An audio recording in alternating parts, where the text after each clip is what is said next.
children. Sooner or later, they all get older. And as they get older, they start to get feelings where maybe they start digging on each other, which can be tough for parents and them alike, especially when it's the 80s and there's a blob monster that's liquefying everyone in town. That's right. We're talking about Stranger Things Season 3. The gang's all back. So are we. We're talking about it on a very mind-flaying edition of the Review.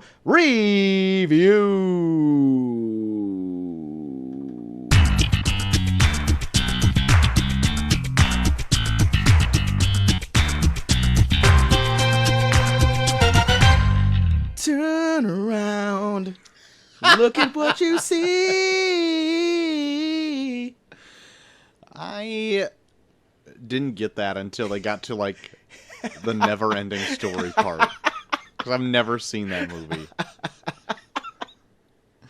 Hey, welcome to the Review Show where two small-town dudes give you our big, dumb opinions. Yeah. I'm Troy to the Max Extreme. I just want you to give New Coke a chance. You ever had New Coke? No.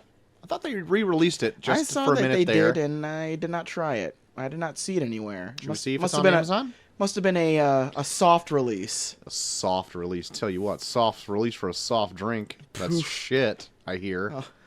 I'm going to say, I guess saying for a soft drink, it really isn't an insult. It's just what it is. Let me see. New Coke. New Coke and Stranger Things 1985 limited edition collector's pack. $40. Jesus! Shove up your ass, Amazon. Shove it up your stupid ass. Can't get New Coke anywhere? Oh, now I'm pissed. Not unless I want to spend $40. Not spending $40 for New Coke. If only we had a Patreon where we could get money to buy New Coke. Yeah. Yeah, for $40, if you pay us $40, we'll get New Coke. We'll buy New Coke and drink it on the air. That's right. Fuck. You can't find that shit anywhere. If it's not on Amazon, it's not anywhere. Shit. Let me look it up. Buy New Coke. Bezos has got his grubby mitts on everything. New Coke is back. Oh my god, let's see it. Cokestore.com. You kidding? Jesus. How much is this? $80. I can't tell, and this is a terrible opening for the show. If anyone's got some New Coke out there, I want to try it. There you go. Lay it on me. This is like probably the most productive 3 minutes we've ever spent at the beginning of a show. Probably so. Why are we looking up New Coke, JT? Because we're talking Stranger Things. We're diving back into 1985. 85. It's 3 and it's 85. It's all of those numbers. We're going to get to that at the top of the hour. We're going to do math. Don't mind me. I'm going to move the mic just a little bit. It's probably making a bunch of noise. Oh, my God. No, deafening. it's not really bad at all. Oh, until I smack then just Damn it. We're going to get into some other news, JT, before we jump back to the future. We're going to go back in time into what was happening this last week, starting with that Little Mermaid movie making headlines. Under the sea. Fans were in an uproar about the casting of Ariel. Yeah. Will fans feel the same about King Tritons? Do you hear about this? I did see this, and I did hear about this. It's a possible casting rumor. It's not for sure yet, but Javier Bardem is in the running to play King Triton for the live-action Little Mermaid movie. Okay. You excited? No, I don't care about any of these live. Lion King comes out this week. I could give a shit. Yeah. I saw one scene from it, though, and I thought it was really done very well. And it's like a Timon and Pumbaa scene. I've heard Timon and Pumbaa are pretty good in it. So did I, and so I found one on the internet already, and I watched it. They're like, this is good, see? This is good. Go see it. I was like, well, that is pretty good. Seth Rogen and Billy Eichner are pretty good. Yeah. But then again, I'm like, I don't need to watch this again. You know what you can do? You can watch the original, and then just imagine that it's Seth Rogen and Billy Eichner. I suppose I could do that. 'Cause Pumbaa looks like he has, like, a fucking disease. I mean, he looks like a real warthog. Yeah. And Unpleasant. real warthogs don't look pleasant. No, they look very They look unpleasant. gross. They look, as their name suggests, warty. They wallow in hoggy. shit. So what about that would make them look good? They got gross tusks. Yeah. Sickening. Like their hair's all disheveled because they're rolling in shit all day. Now, what do you think a big farting pig would look like in real life? Yeah. This. Yeah. People are turned off by it, apparently. I don't know. But guess what?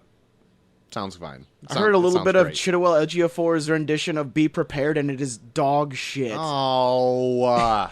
It is awful. Even, like, changed the lyrics, and it makes it sound like a fucking little kid song. No. Yeah.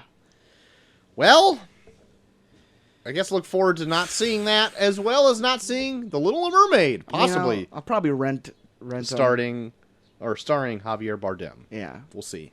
I'm a big fan of Javier. Like what he's in usually. Yes. We'll see what he does. Anton Chigurh Oh, yeah. Anton Chigurh. from No Country for Old Men. I guess I didn't remember that was his name. I just remember it because it sounds like sugar. JT, we reviewed The Quiet Place here. Yeah. Not A Quiet Place. A Quiet Place. I must have a typo on this note here. I'll get with my assistant. You're gonna like give yourself like lashings like from Da Vinci Code. Yeah. Punish yourself. No. You didn't put A. I'm gonna punish my assistant. I'm gonna flog him. That's right. Yeah. I have a male assistant. You sexists. Who is it? It's me. I tried to pull a fast one over you. You had me at. I'm my own assistant. So the only one I'll be flogging is myself. Yep. That's what you get. Not that much of a departure from every other day, but who knows? Anyway, A Quiet Place 2 has started production. See this, GT? I heard that they're making a second one. It started. Good. I saw the clapboard and everything. So the clapboard. That's right. Directed by Johnny K. John Krasinski. Good. He's back in some way or another Good. as the director. Yeah. Well, Oh, yeah. spoilers, I guess, for the first one. He dies. Oh. That's true. That is true. Excuse me. Speaking of more movie news, JT, director movie news, that is. Whoa. Big one here. Daddy. Taika Waititi is back for writing and directing Thor 4. They rhyme. They are going to become a mouthful when this movie gets more into production. Can I go to Thor 4? Can I go to Thor 4? Can I go to... I want to... 2 niggas do Thor 4. So, he's putting Akira on hold, apparently. Yeah. And going right back into Asgard, or wherever they're going. New Asgard, maybe. Yep. Getting that Disney money, Get so... that Disney money. Of We'll be course like, he's going to go fuck back with his this. fun little shirts and rompers. Yeah. With pineapples on them or something. He's so quaint. He's such a guy. You know what? I can't... guy. He is such a guy that I want to see back on Thor 4. Especially if Korg going to be in Thor 4. Korg gotta be in Thor 4. Well, of course, Korg in Thor 4. Yeah. If he's not, I'm going to have an uproar. For God. Thor 4. So with no I was Korg. listening to like a podcast where they were talking about like things that they could do for Thor 4, and I guess there is a Thor villain named Gore. So that just needs to happen. Yes. So you have Korg and Gore in Thor 4. Yeah, have Thor fight Gore in Thor 4. I'm into it.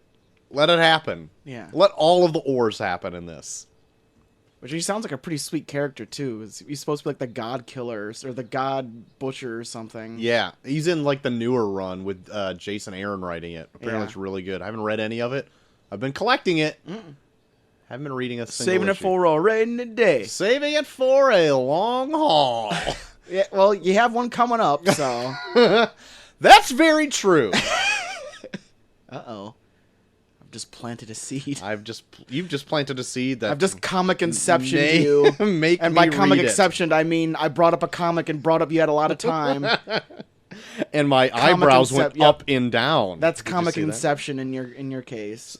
Speaking of comics, JT, Yes? Alan Moore, prolific writer of them, says he's officially retired from writing comic books. Okay. He's donezo. He's going to spend the rest of his years in that cabin in the woods somewhere. That's right.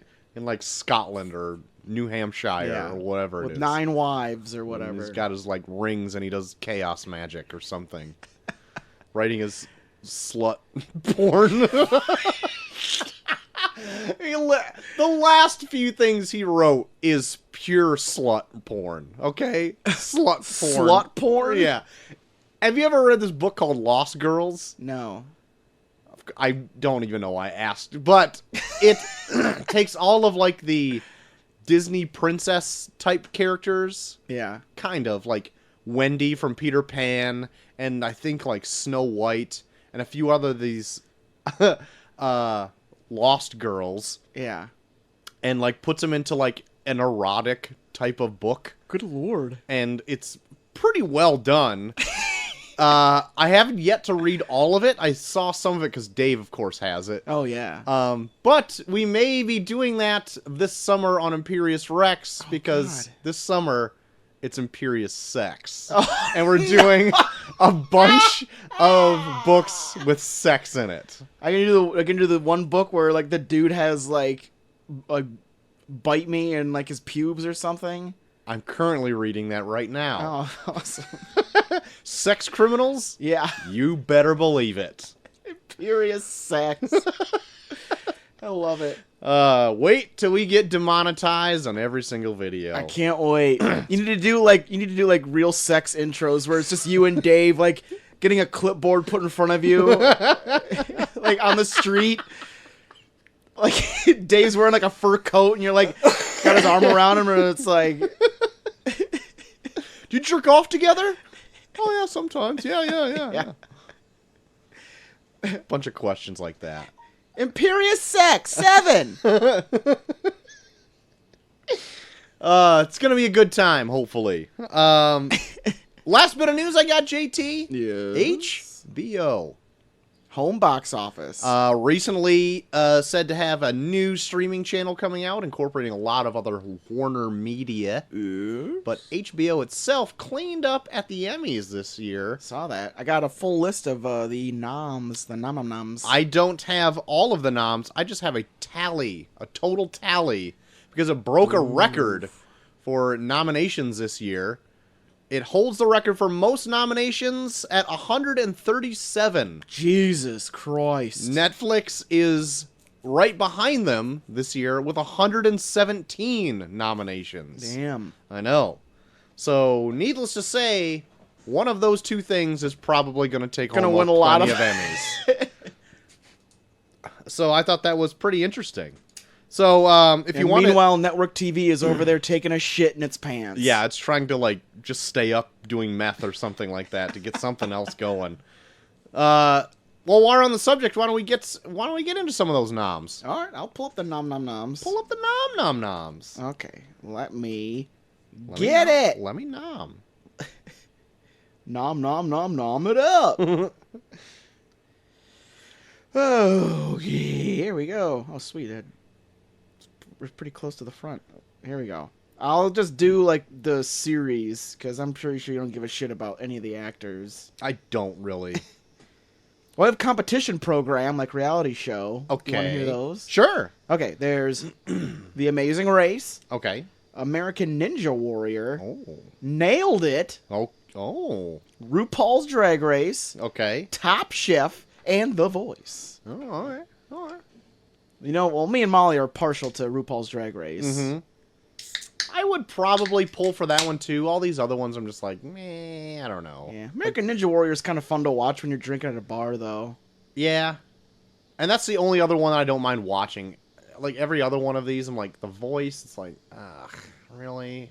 Yeah. And all those other ones, I just note, like, I don't even remember what they were. Yeah. Now that you've just said them. So I'm like, oh, pretty cool. Yeah. So, I don't know. Nailed It's kind of fun sometimes, though. I couldn't get into that show. I don't know. I like, what's her name? The host of it. Yeah. She's bubbly.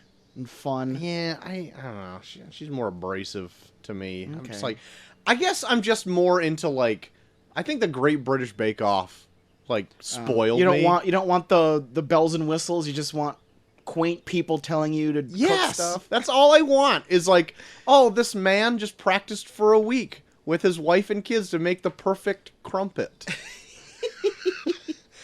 I don't need him to be like beating the buzzer and like sweating into his food and just like being aggressive towards his like other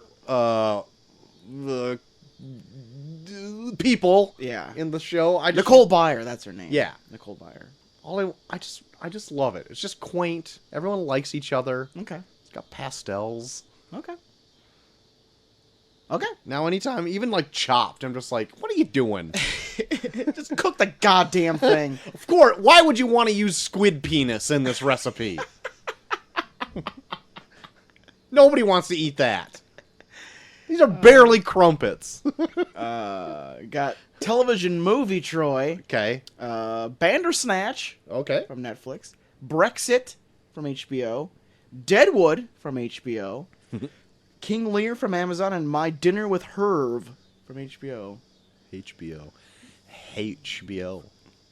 Yeah, so 3 noms in there for HBO. Good God, nom. Me and Molly are working our way through Deadwood. Yeah? Right now. It's pretty good. Yeah? Yeah. Enjoying it? Yeah. It's a good show. Like, I feel like every episode is kind of its own story. Like, it's a continuing story, but, like, every episode is kind of like its own thing, so you don't need to be, like, totally caught up. Sure. Because there's sometimes where I'll fall asleep. Oh, yeah.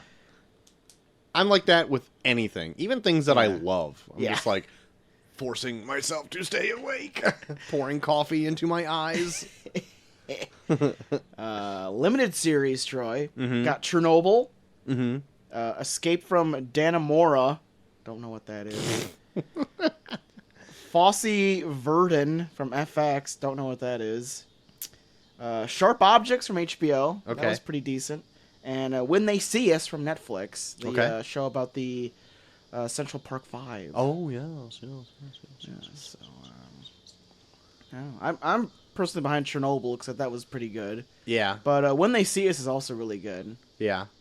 So probably I'm between those two for sure. Okay. I'd probably back Chernobyl on that one. All right, because you're racist. I get it. What? What? How'd that turn against me so fast? What? You know me. Give me an inch, I'll take a mile. Outstanding comedy series. We got Barry.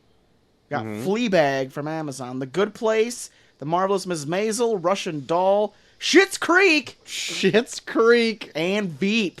Oh, okay. I don't know for this one. Okay. Barry's pretty great. Barry is probably one of my favorite shows so far this year, so I'd probably go with Barry. But Good Place is so good. Good Place is good. Veep is good. Yeah. I kind of fell off Veep. Like, I didn't see this last season or the season before it. Yeah. And I stopped watching the season before that. It just got, like, way too mean, I guess. Got, like, way mean-spirited about everybody. I'm like, this is so hard to watch. Everyone just calling each other cocksuckers all the time or whatever it is. Or like Deadwood? Yeah, but, like, meaner, I suppose? I don't know. And for Outstanding Drama Series, we got Better Call Saul, Bodyguard from Netflix, the one, I think that one guy from Game of Thrones is in, Richard Madden. Got a lot of buzz this year. I don't know. Game of Thrones, of course. GOT. Killing Eve, which I've kind of want to check out. They have it on Hulu. I've heard good things about it. It's that show with Sandra Oh in it, where she's trying to catch a female serial killer. Yeah. I've heard good things about it, but I've never gotten around to it. Ozark. Okay. From Netflix. Pose from FX. I've heard Pose is pretty good too. Okay. Succession, that's pretty good. And This Is Us from NBC. Great. Probably I think that's like the only. Yeah, that's the only network show. Oh no, The Good Place. Other than that, that's the only network show that I've seen. The Good Place and This Is Us are the only 2 network shows, and they're both from NBC. Good for them. Yeah. Good for Comcast for owning NBC. Oh, well done. Well, so what's done. what would I don't know? You're not a big drama. Not watcher. really. Not unless it really does gangbusters with everybody. Yeah. I'm like, maybe I should check this out. I don't know. For I just don't- me, Game of Thrones will probably win just because it's its last year and people were shitting on it too, and it got kind of rushed near the end. So that means know. it deserves an Emmy? Yeah. I don't know. This is a hard year for drama. I don't know. Maybe Killing Eve, because I've heard such good things about it. Ozark was good. Did you watch the second season of that? Yeah. It's real good. Damn, I want to get to that. Real good. I've got no time. Yeah. I've got no time. I've got time. I've had time now. There was time. Twilight Zone. Check it out sometime. Check it out sometime.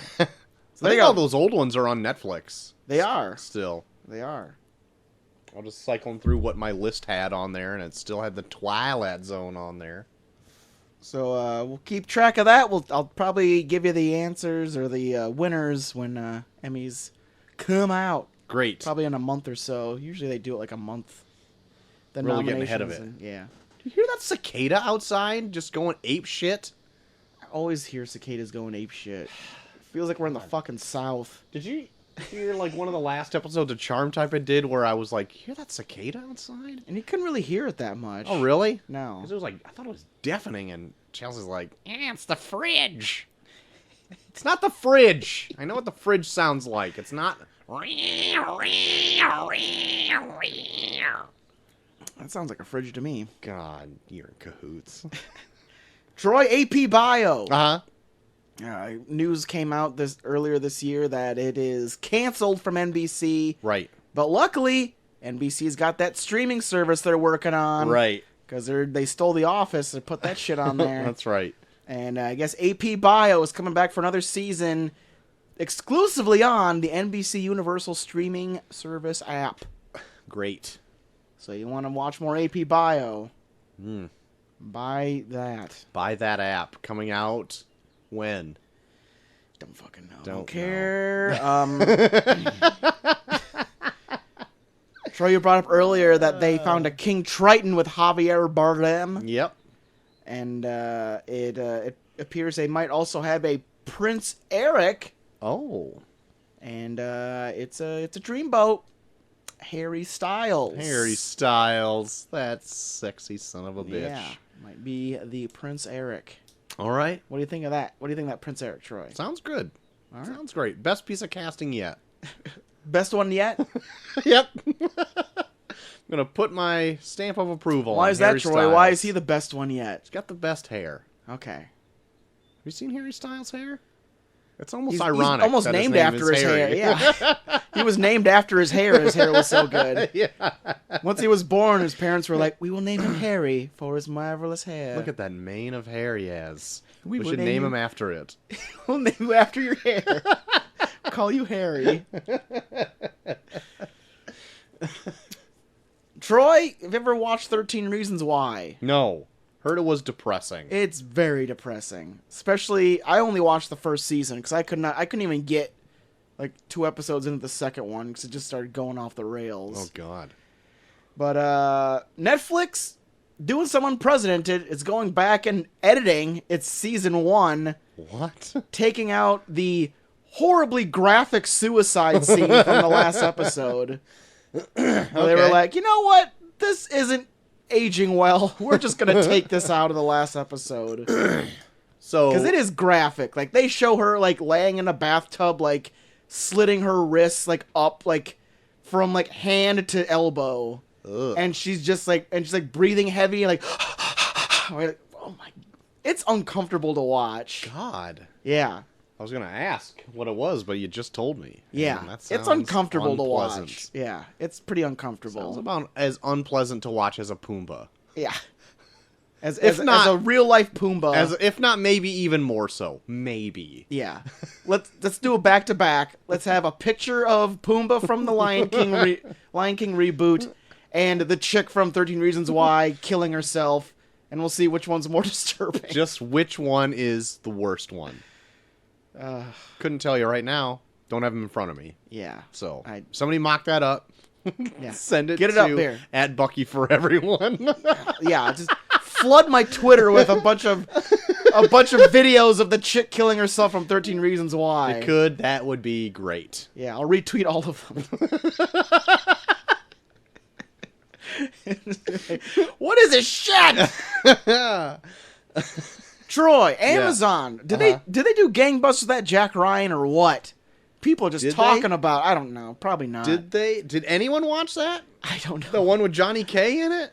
Yeah. Oh, Johnny K. Johnny Krasinski? Yeah. Well, Amazon apparently has not learned their lesson because now they're doing a Jack Reacher series. It's pretty much the same character but dumber. I hate Jack Reacher. I never got into any of those movies. I wanted to like them. I couldn't like them. Just thought they were droll. And they want to do a Jack Reacher series. All right, fine. Do whatever you want. You have $1 billion at your disposal, most likely. If Bezos isn't making his fucking cock-shaped missile to go to the moon or whatever it is. Oh, what a piece of shit.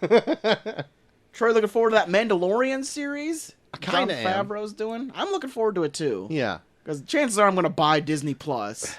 How could you not? It's $7 and you get all that shit. $7 and you get everything Disney. And, well, Jon Favreau's excited about it because apparently in an interview he said he's already working on Season 2. Whoa. Of The Mandalorian. He's already leaked all of Season 1. Yep. Jesus, Jon Favreau is like big Disney right now. Oh, yeah. Freaking. They probably keep him in their basement or something. God damn. Yeah. He's directing. He was Happy Hogan and fucking Spider-Man, and now he's like, when he's not acting, he's fucking writing or directing or doing some shit. Jesus. That's insane. And he's like an executive. I want to know how. Hey, Google. How much is Jon Favreau worth? On the website CelebrityNetWorth.com, they say, Jon Favreau net worth. Jon Favreau is an American actor, director, screenwriter, voice artist, and comedian who has a net worth of $60 million. Jesus. Dollars. All right. So are those double dollars? $120 million. My God. That's actually less than what I thought, I guess. 60 million's quite a bit. I know that's a lot. I mean, that's more than I'll ever see in my life. Yeah. But for some reason, I thought it'd be more. I'd be lucky to touch a fourth of that. I would be lucky to touch $100 at this point. We're poor. Troy, did you watch that show Mindhunter? Yes, I did. Did you enjoy it? Yes, I did. I did enjoy it as well. Well, season 2 is right around the corner. Oh. I think it might be coming out this month, later this month, actually. Yeah. You didn't tell me? I didn't know. 'Cause this came out this week that season 2 will focus on the Atlanta child murders. I don't know much about that. I don't know anything about that. But I'm curious. Yeah. Bring it on. Pretty curious. I'm kind of apprehensive about, like, the popularity of all this, like, serial killer shit that's out. Yeah. Like, it's like, what? I know people are, like, morbidly curious about all that shit. And I kind of am, too. They're, but like, glorifying it a little bit. Yeah. Yeah. And it's, like, how can you live and just listen to all that? Like, every chick ever just loves true crime podcasts. Yeah. How? How do you love to listen to how people wanted to murder somebody? Yeah. What is inside of you that wants that? Ted Bundy shit, it was like, this guy is a fucking psychopath. Yeah. And I was like, but he's hot. I was like, well, then let him fucking kill you then. I don't fucking... Let him fuck your dead throat or whatever it was. Yeah. He literally, like, you can see just how he talks about himself. He's a fucking narcissist. Yeah. But then it's like, oh, but he's so confident. Well, yeah, he's confident because he knows he can kill you. Yeah, he's like, I'm going to fucking murder this chick. Oh, God. Idiots. Anyway. Yeah. It makes me uncomfortable. Yeah, it's not fun. It's not fun for anybody. No. Not fun. Anyone. My last bit of news, Troy. Right. So, see, I found some news. All right, I see it. Oh, you're bitching about how you couldn't find news before the show. Because SDCC is coming up this weekend. All right. Well, we'll have plenty of news next week then. Trailers aplenty. Yeah. Actually, we'll have a late show next week because I'm on vacation. Oh, fuck. So, Wait, when do you want to record? probably Thursday. Okay, good thing you told me. I got a recording with Dave that week also. Oh, okay. Late that week, but Thursday will work. It'll work just fine. Okay, good. Producing live on air, everybody. We love this. What's the news, Troy? Bond 25 Yes. is still in the works here. Okay. And there's a returning character Uh-huh. from the James Bond universe. Okay. Christoph Waltz will be coming back as Blofeld for Bond 25. Great, I guess. So I guess some news that I heard. I didn't record it or anything, but like I heard that it was like a rumor that I guess the storyline that they might be possibly working on for Bond 25 is that James Bond retires. Uh-huh. So then they hire a new 007 who is like a black chick. Uh-huh. So then like some of the headlines coming out were like whoever is new James Bond in the next 007 movie, and then everyone's like, why she's a chick, her name can't be James. And then it was like, no, she's the next 007. You're just fucking this article just found, and then even then it's like, who fucking cares? Yeah. What? People make a James Bond a black chick? Ruining my characters! Listen, they've been ruined several times before if you've seen any of these other movies, you hobos. Yeah. Plus, he wasn't ruined when he was like fucking like raping chicks. Yeah. That was pretty bad too. When he's like having like statutory rape with fucking Yeah. Or wore that romper made of a towel and Goldfinger. Oh, awful. That's even worse. That's a worse offense to Yeah. fashion Yeah. and my eyes. God. Yeah. I don't know Suffice it to say, James Bond was offensive before it was anything else. Yeah, so, before it was recasted into something a little more, I don't know, energetic. open-minded. To give this fucking franchise life again. Yeah. Not like do very creepy implications like in Moonraker. Or in any other movie Yeah. of James Bond. James Bond is a very problematic character. He I'm very surprised much they're is. still trying to keep it alive, because it's like, how do you do James Bond and not be like, don't you love him? Isn't he just a lovable scamp out there raping? Yeah.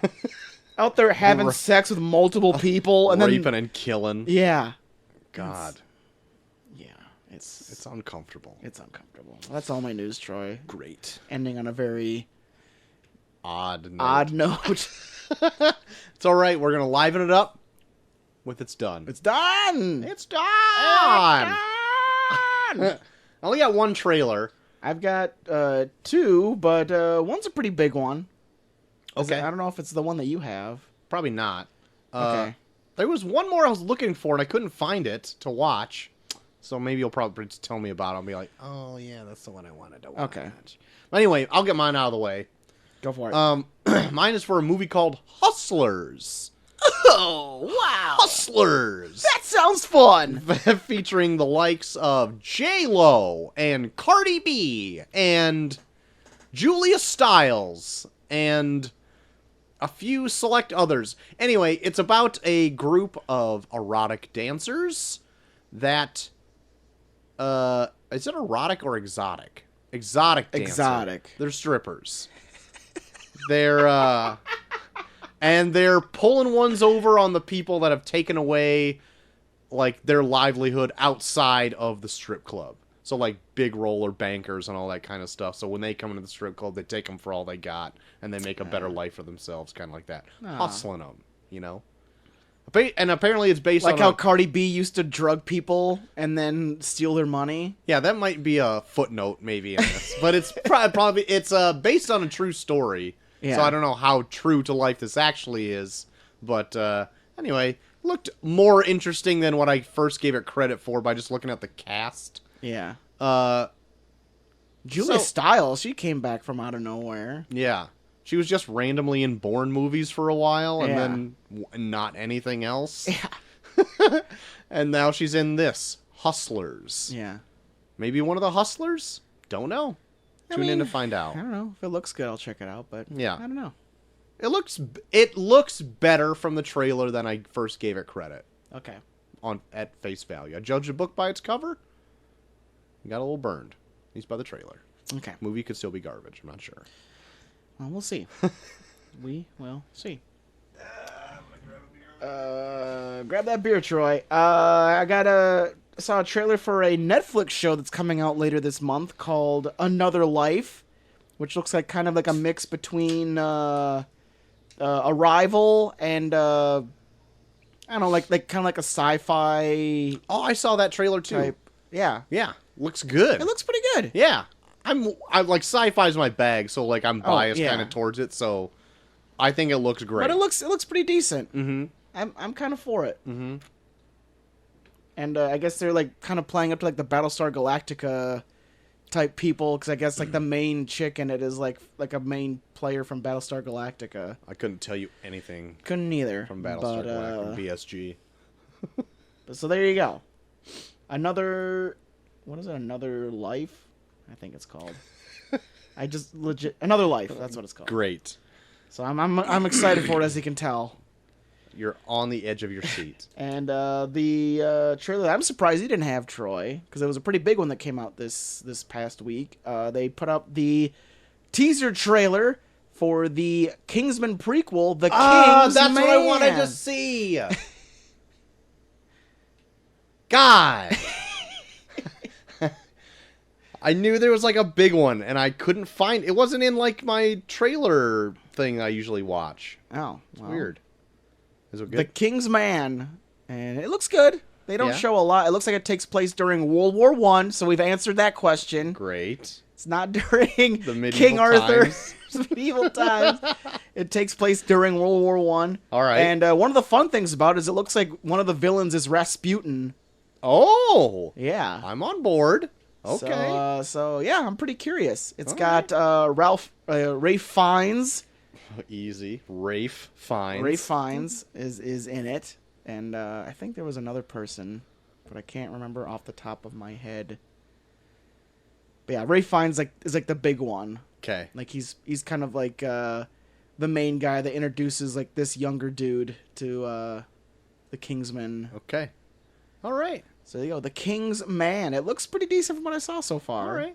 And I'm on board with this whole Rasputin possibly being the main villain in it. Same. This isn't. Is this directed by Vaughn again? Matthew Vaughn? I didn't see. I'm not sure. Because I think like his flair on it really makes this series like really fun. Mm-hmm. And I think if it's like a totally different flavor, it might turn me off a little bit. but- Granted, I wasn't a big fan of the second one. I mean, the action was kind of fun in it, but I didn't like the story too much. Yeah. Yeah. I only like it in hindsight. But like if I were to go back and watch it, I think I'm more of the flaws I've totally forgot about. They do a lot of dumb shit just to like make up for the fact that they probably thought the first one was just a one-off. Yeah. Because they do a lot of shit to be like, this guy's back from the dead because of brain gel. Like, ugh, Brain jelly. fuck Yeah, that kind off. of breaks the universe. And then like the fact that like Channing Tatum's only in like one scene, Yeah. that kind of stunk. But there's also like some things in it that I like remember fondly. Like the action, mostly. Yeah. But I can't be all of it, can it? It has to have some Can't- substance. Yeah. Can't be Give me all some flash. substance. Give me some goddamn substance. Ugh. Well, Troy, we have the Tournament of Random Movies 6 Yes. has come to an end. Yes. We had Misery, King Yes. Kong versus Misery, Yes. and astoundingly, Misery took the cake, Yes. which gives me an idea for September because we got It and It Chapter 2 coming out in September that we're doing. So we'll throw Misery in there and maybe one more Stephen King based film. Okay. Do a whole Stephen King month. Oh, Do a Stephen King September. Oh my god. Yeah. Sounds great. Sounds good. Yeah. So there you go. September. Yep. Maybe do the Shine. We haven't done the Shining on here before. That's true. All right, I'm into it. I'm into those ideas. So there you go. I get what you're putting down. Misery will be done by us at a later date. Congratulations, Misery. Oh, Annie Wilkes. You made it Hobbling to the top. James Caan. Another movie that wasn't made. Was not made anywhere near the 2000s. A classic. 96 is the closest we've come. But alas, Misery, you are now in the annals of time in the Term Random movies. Very but true. maybe this next tournament will get something out of the 2000s. Okay. We'll see. Here we go. You have a little smirk on Random your Movies face. 7. We'll see. All right. Term Random Movies 7, Troy. We had Eric. I gave him a quick preview of it. Uh-huh. And he said that it's promising. Says he's into it. So we'll see after I get through all of them. We'll see what you think All right. of his assessment of it. But Okay. I'm not going through all of them, Troy. Right. Got to keep you on your toes. Okay. We got our first match. Our first match in the Term Random Movies 7. I forgot to write down the taglines again because I'm a fucking idiot. So I have to look them up. So we have a movie from 2006. Uh-huh. That's like an ensemble cast Okay. about assassins. Okay. And we've got let me see here, a 2015 movie that is a critically acclaimed film that's a Netflix original. For 2015. Yeah. The tagline for the movie from 2006 is "May the best hitman win." Is it Wanted? It is not Wanted. Oh. It is Smokin' Aces. Smokin' Aces. Okay. Did you ever see that one, Troy? I don't think I have. Really? I don't think I've seen all of it. Got Jeremy Piven, you got Ryan Reynolds, you got Ray Liotta, you got fucking Ben Affleck in this. Okay. All-star cast, Troy. All right. Okay. Guess Wayne Newton's in this? What the fuck? Newton? What the fuck? Alright, well, he's in there. We'll see. So there you go. Smokin' Aces in the first matchup. Okay. And the other one from 2015. It is a Netflix original, and it was critically acclaimed. Actually, a lot of people were surprised that it wasn't even nominated for a Oscar the year that it came out. Why is it not on IMDb? Let me look at this shit. 2015 Netflix. Yeah. Critically acclaimed. Critically acclaimed. Maybe Netflix maybe it doesn't even have it on IMDb. Let's see. Oh, there it just popped up, and now it's not on there anymore. What the fuck? Here it is. All right. The tagline for this 2015 movie, critically acclaimed: Child, Captive, Killer. Child, Captive, Killer. I don't know. I'm like drawing a huge blank here. It is the film Beasts of No Nation. Oh, okay. Yeah. All right. Yeah. Have you ever seen that one? Nope. It's good. It's I mean it's kind of depressing in points, but it's good. Okay. Oh, that's like one of the first Netflix movies that like tried to release in theaters to like beat that fucking Yeah, like they put it in theaters for like a couple weeks to like try and get it nominated for Oscars, and then like theaters were just like, "Fuck you, Netflix." Yeah. Okay. But it's good. Shit, what's his name? The Forrest Whitaker. Forrest Whitaker's not in it. God damn it. Are you sure Forrest Whitaker's not in this? No, he was in the one Idris Elba. Idris Elba. He's like as the commandant. He's really fucking good in it. What am I thinking Forrest of? Whitaker is in that movie about that the dictator with it's like where James McAvoy got his start. What? Have you ever heard of that one? It's like he plays like I can't remember what the dictator's name is. Like the Last King of Scotland, that's what it's called. I think that's what you're thinking of. Oh. Maybe. I'm looking up Forrest Whitaker now. Because this is a show where we're just going to look stuff up. Forrester. It's Forrest, not Forrester. What the fuck? What is he, a car? Whitaker. I was mixing up Ford Forrester. The Last King of Scotland is what I'm thinking of. And that's weird because that was from 2006. Yeah. Damn. That was where James McAvoy got his start. Really? Yeah, I think that's like the first movie I remember him from was Last King of Scotland. He's been in... That movie's good too, but that movie is fucked also. He's been in way more things since then. That's the last thing you remember him in? No, that was the first thing I remember him in. Oh, Forrest Whitaker. Got it. Forrester. Got it. No, James McAvoy. I'm That's like talking the first about thing. Forrest Whitaker. I'm over James McAvoy. What the fuck are you talking? We need to get on the same page, Troy. He was in Star Wars, Black Panther, City of Lies. Forrest Whitaker? Yeah, sorry to bother you. Arrival. Roots. Roots? Taken 3. Anyway, Smoking Aces versus Beast of No Nation. We'll see. 2 very different movies. We'll see who moves on. What you got a favorite in this one, Troy? Smoking Aces. Yeah? Yep. You don't want to talk about child No. soldiers in Africa? I don't. I don't want to do any negative kid stuff. That's where I put my foot down. All right. Well, there you go. Smoking Aces, Beast of No Nation. We'll see what moves on. Come And on, we'll see. Smoking Aces. We'll see. I think I actually moves on. own Smoking Aces and Smoking Aces 2. Really? And I've never watched either one of them all the way through. I think I might have even got it from Dave because he didn't want it for some reason. It Yeah. seemed like something he would love. Yeah. He's got a Smoking Aces poster in his like little theater room Jesus. downstairs. Well, Dave's going to be on board for that Smoking Aces then. Fucking what a nerd. Yeah. Beast of No Nation, that's the one with Idris Elba's like, I save your life.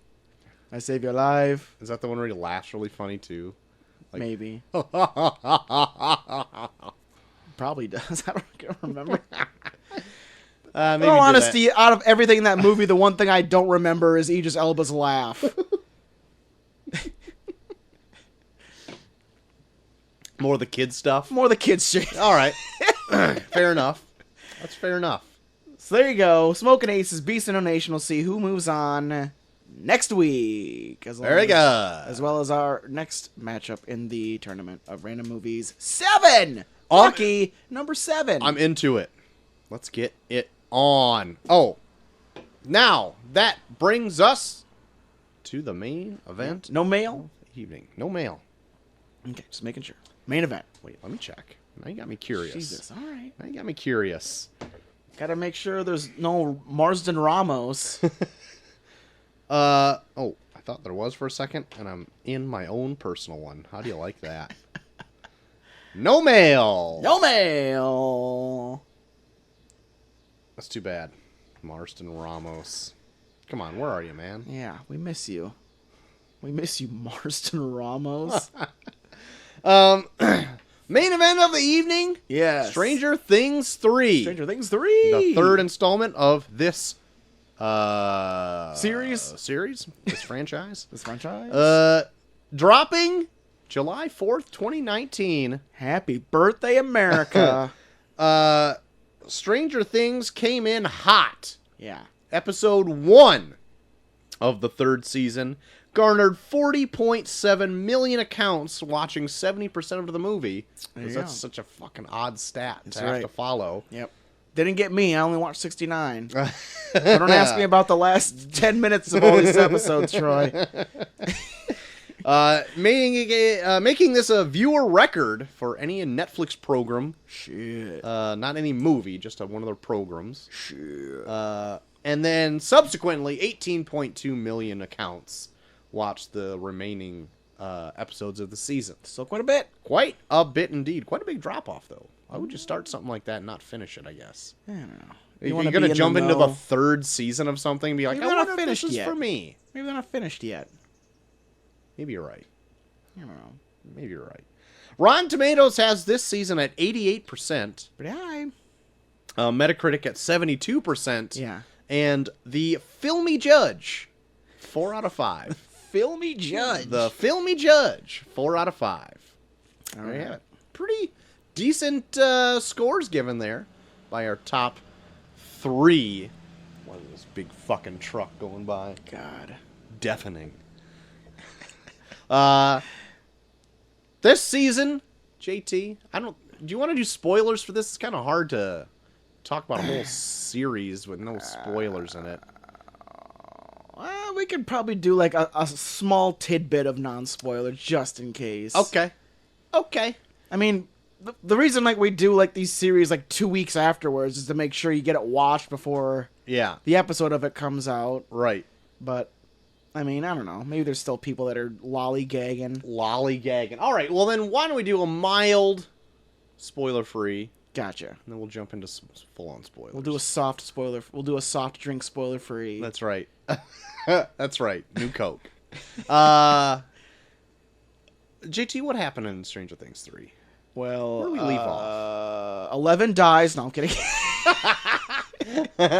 we meet up with the children of the Stranger Things universe. Right. Of course, going back to Hawkins, Indiana, Hawkins. where the kids are getting older, Mm-hmm. starting to get a little bit frisky with one another, maybe doing some kissing. and while all this is going on,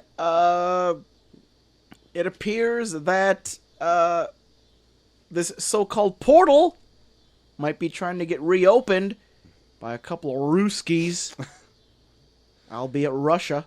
Yeah. So that Red Scare might lead to a otherworldly scare, if you know what I mean. Oh, I do. Which all kind of culminates with a Billy who may have come in contact with a certain being from the Upside Down that may just lead to a catastrophic event in Hawkins, Indiana for a third fucking time.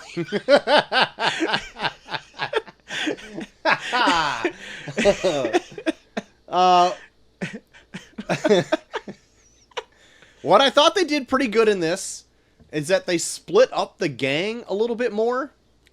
Yeah, like a lot more. Like they a lot of the kids in this don't really come across each other until like maybe like the first episode and then like the last episode. Right. Like they do a really good job of splitting them into groups and then like casually bringing the groups together until they all come together at the very end. Yeah, I thought that was pretty cool. Yeah. And we even get introduced to just a few more characters. Some returning for a bigger role. Yeah. And then brand new for this season. Yep. So that was pretty fun because like Carrie Elwes is the mayor. Carrie Elwes was the mayor. You have Jake Busey in this season as like a dick's fucking reporter playing a piece of shit. What? Who would have guessed? Yeah. Jake Busey playing a big piece of shit. I know. I think we had like a news bit a long time ago that brought up like Jake Busey to play a news reporter in Stranger Things 3, where I was like, that seems kind of out of character. And then seeing what he actually is in this, where it's like, no, that was pretty on character. Yeah, it was a big piece of shit. He's just a sexist piece of shit. Yep, totally on brand. What? Women doing investigations? Get my coffee.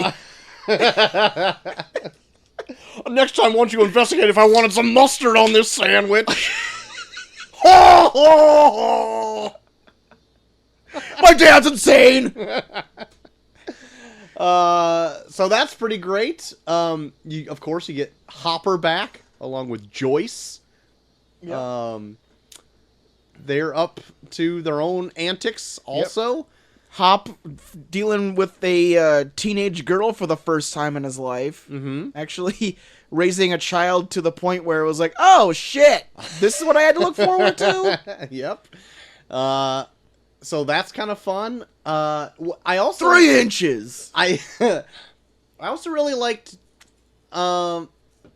too that they tried to split up not only everybody in it, but they had different kind of threats going on in every other direction. Yeah, everyone was on like their own adventure, and every adventure was different enough to where it was like when they cut to another scene, you didn't like get bored very easily. Yeah, like one was either like action packed or investigative or just interesting in general. Yeah, and they all kind of switched roles as they went out, where it was like once you got to a point where there was like a cliffhanger, they could cut to something that kind of like eased the tension a little bit. I would say though that there's some that I liked more than others. Yeah, which kind of when it got to like other ones that I'm like, this seems repetitive, I guess. But it still was good nonetheless. This season didn't have any like one-off episodes. Like, you know how like season 2 had that one weird one where 11 went off and like found others like her. Yeah. This season doesn't do any of that. Yeah, that one, I remember liking that one off when we did the season 2, and yeah, it hasn't aged well for me. Just because it's like, now they totally went in a direction where it was like, yeah, we kind of realized that kind of sucked. Let's just completely forget that we did it. Yeah. So that was good. Brett Gelman is back in this. Oh, yes. God, Brett Gelman's so good. He doesn't appear until like maybe halfway through. Yeah, a lot of the characters don't like really like come up until like the last half of the season. I know. It was weird because I was like hearing reviews for it where it was like, I like this guy and this guy, or I was like, when do they fucking show up? Yeah, I'm like halfway through this thing. Yeah, but all in all, I really like the choices that they made for this season. Yeah, even though they tag along like have gripes with it. Yeah, they tag along like a Russian guy named Alexei. That's pretty funny. Yes. I actually really grew to like Alexei as well. Being that it is set in like 1985, they do play with that Red Scare a lot, so I'm like, oh, that's kind of fun. I know, even down to where like Dustin keeps calling the goddamn Russians. I like that. The one thing I was kind of getting tired of though is like the upside down stuff. Yeah. I'm not to put any like real spoilers in it. I liked chunks of it, but I felt like I've already seen. I already think they did it better in the previous seasons. Really?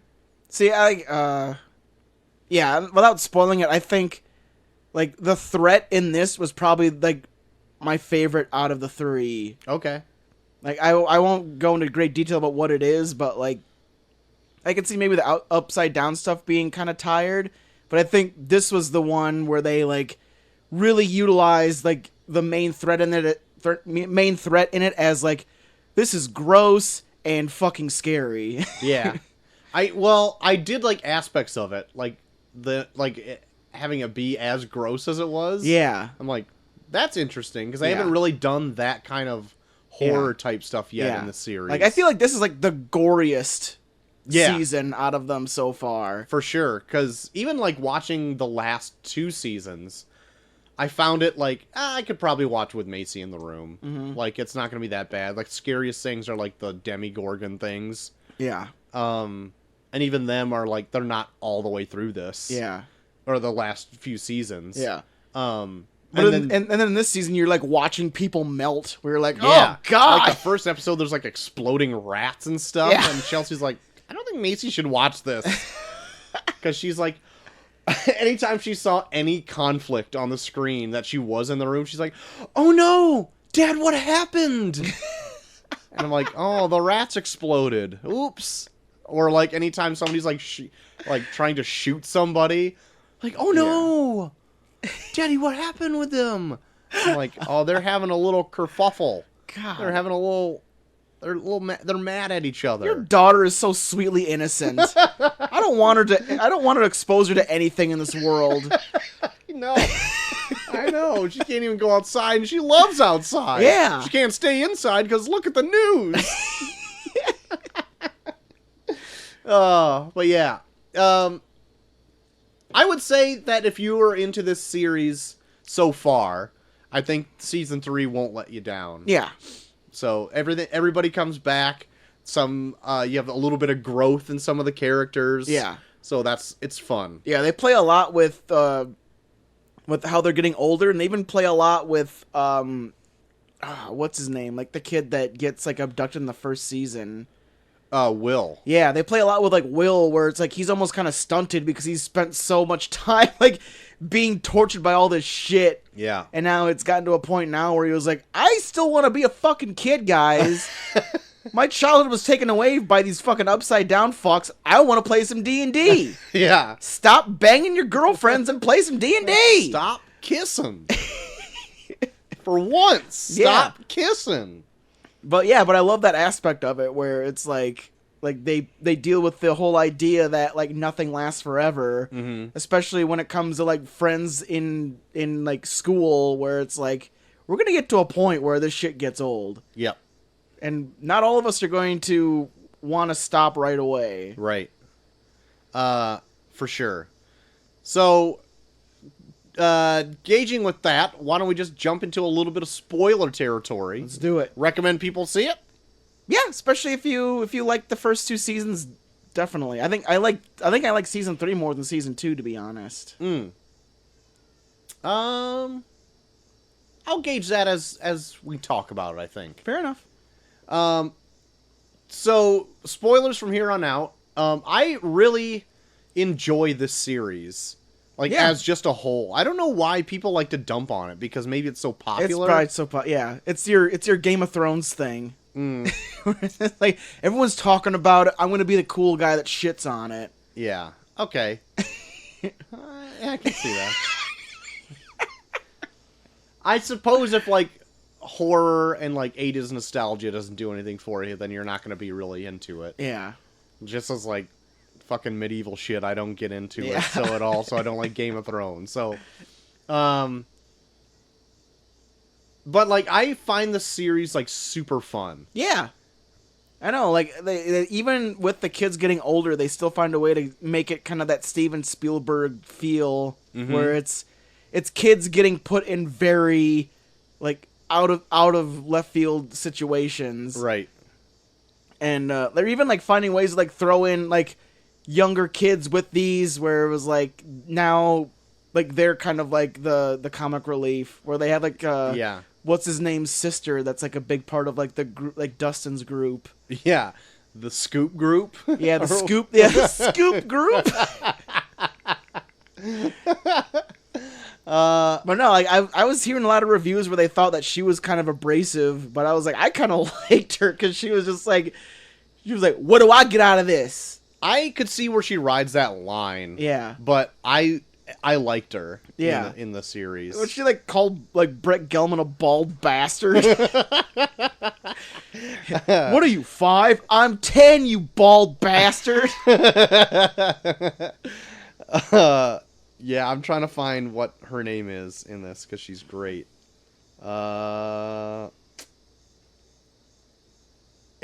She plays Priya Ferguson. Yeah. Priya, really? I didn't know that.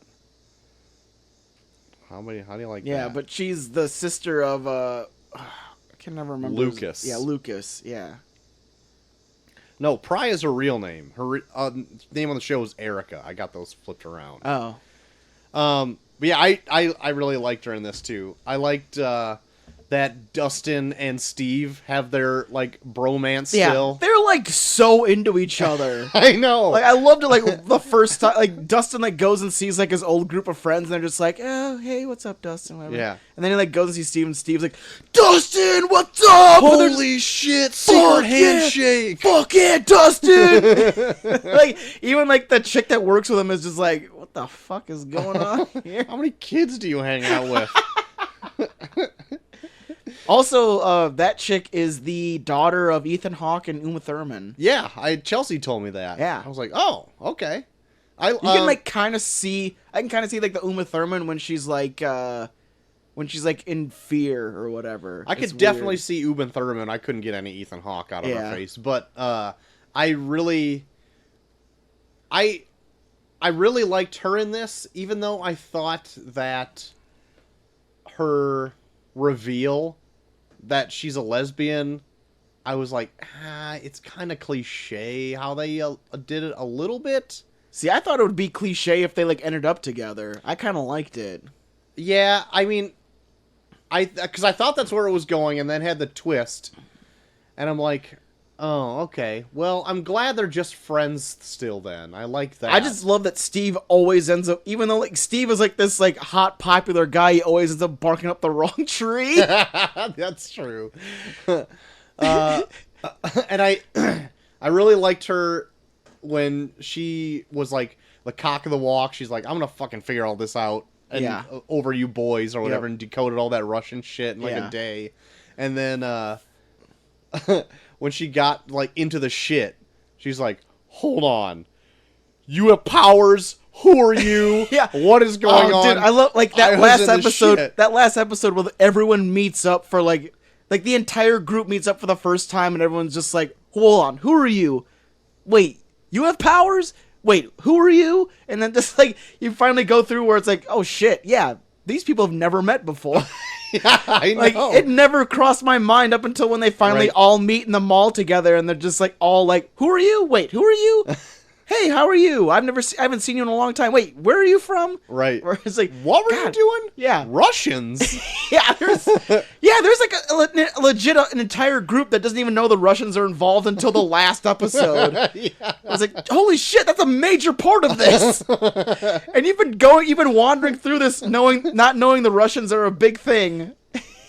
And that's like one of my gripes about this is I like that the Russians were a big, like, evil plot point in this. Yeah. But I almost think that the whole infrastructure of their plan, like, almost is too far-fetched. Yeah. For this show. For a show that, like, demons come from another universe. Somehow I can accept that. But I can't accept that Russians secretly built this huge tunnel system under Hawkins, Indiana. And, like, started to, like, energy drill into the upside down. I don't know. It didn't bug me that much. I liked it when we were in it because I'm like, oh, this is fun. The whole show, like, the whole show presents itself as, like, an 80s movie where it's, like, everything is... Even though it seems a little bit... Like, they take, like, that small town mentality, but then they make it so far-fetched and over the top with, like, what the actual thing is going on. Mm-hmm. Where it's like, are you gonna fucking watch Weekend at Bernie's and be like, look, sooner or later they're gonna realize he's dead? No, but it's a fucking 80s movie. Just go with the flow, and I feel like that's kind of what this is. I can see that. I'd still, though, like, when they're like, hold on, the Russians bought the mall. And I'm like, okay. All right, I can see that. They built the mall. Oh, yeah, they built the mall, and then that secret elevator drops, like, 1,000 floors into the earth. Yeah, they were dropping for, like, 3 minutes. They have to be near the Earth's core. And then there's, like, a 3-mile corridor. Yeah. That it gets to wherever else they're going. I'm like, when did this happen? When did they do this? How did they do this? Troy, keep in mind, they took a year off. So, I mean... Oh, God. A year. Great. Got it. The show took a year off so the Russians could build the mall. Okay. All right. Okay. Very good. I'm into it then. I get it now. But all of that was pretty fun, like finding out that, like, Carrie Ilves is, like, a shady shit mayor. Yeah. And, like, the Russians put the squeeze on him. He's such a piece of shit. I love it so much. I love that just friggin' Hopper just beats the shit out of him almost every time he meets him. That's pretty great. Hopper was really great in this, too. Yeah. I loved his Hawaiian shirt he wore through, like, the largest chunk of the show. Yeah. Just totally being Miami Vice. Yeah. Magnum P.I. in his bitch. It was really great. Like, I love they do a little bit of foreshadowing where when you first see the kids they're sneaking into Dawn of the Dead, and it's almost the whole show kind of has like a Dawn of the Dead feel to it because it's like people are like kind of zombie like and a lot of it takes place in a mall. Yeah. Yeah, that's so I was digging that. Yeah. Like especially like that hospital scene where like those people from the paper just seem like total zombies. Yeah, that was I really like that. I was actually thinking that they would actually go further with it, because at one point they had like a ton of like zombie-fied people in this like warehouse or shed or whatever this thing is. Yeah, it was like a steelworks or something. Holy shit, I'm like, what if they're like get to the whole town and all that's left are like the kids and stuff like that? Yeah. I'm like, holy fuck, that'd be kind of cool. Yeah. It never gets that big, obviously, but I thought it was fun. And then like a turn of events when it just turns people into goo and absorbs into like the mind flayer. And it's so gross. Yeah. Like you just like they go into pretty great detail showing people melt so they can like be part of this mind flayer. Yeah. And that mind flayer is fucking scary. Yeah. Even like when it like attacks them in that hospital and it's like it kind of like it just like demorphosizes and like turns like the blob and like just slips underneath the door where you're like, that is fucking scary. Yeah. Like you cannot escape this thing. And then like by the end when it just like melts everyone that it's come in contact with and then just becomes this big fucking thing. Yeah. Like it almost kind of looks like how like that one thing looked like at the beginning of season 2 when they're in that arcade and like Will has that vision where it's like that big shadow thing. Yeah, like at the very end of season 2, where after like the snowball or whatever, where it flips upside down and the thing's like over top of the school. Yeah. Yeah. It never gets to that size. No. But like... But it's like, it's like, I think because it's supposed to be like the mind flayer that was in Will like the whole part of season 2. Mm-hmm. And then they like got it to come out, but then it never was able to go back to the upside down. Mm-hmm. So it's been spending all this time just like building up power to just like start collecting people. Well, it got kind of shaken loose by that like rift cracking open. Yeah, when like the Russians came and fucked it up. Chelsea was talking to me when we were watching this, and I couldn't even remember how Will got like abducted in the first place. Like, I couldn't even remember back to season 1 and, like, what happened there. I know you got put in the upside down, but I don't remember... Like, I remember they had to go there to get him back, but I can't remember, like, what abducted him or how he got there. Yeah.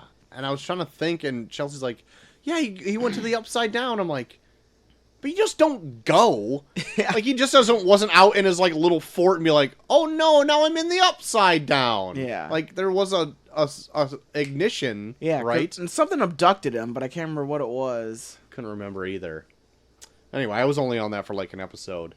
I know when we were doing getting news for like when this was like in production and stuff like that, they said that Will wasn't going to be as tortured in this season. Yeah. And it definitely is not, but I felt like he had like the least to do. Yeah. But the things they gave him were still kind of interesting. Like how I said before, like he's kind of like the stunted kid out of the group where everyone's kind of moving on and getting girlfriends and being like these like older high schoolers. And he's kind of being like the one that's like, let's play D&D. Yeah. Let's do this. And everyone's just like kind of like blowing him off where he was like, I literally almost never had a childhood because I just kept getting fucked over by these goddamn...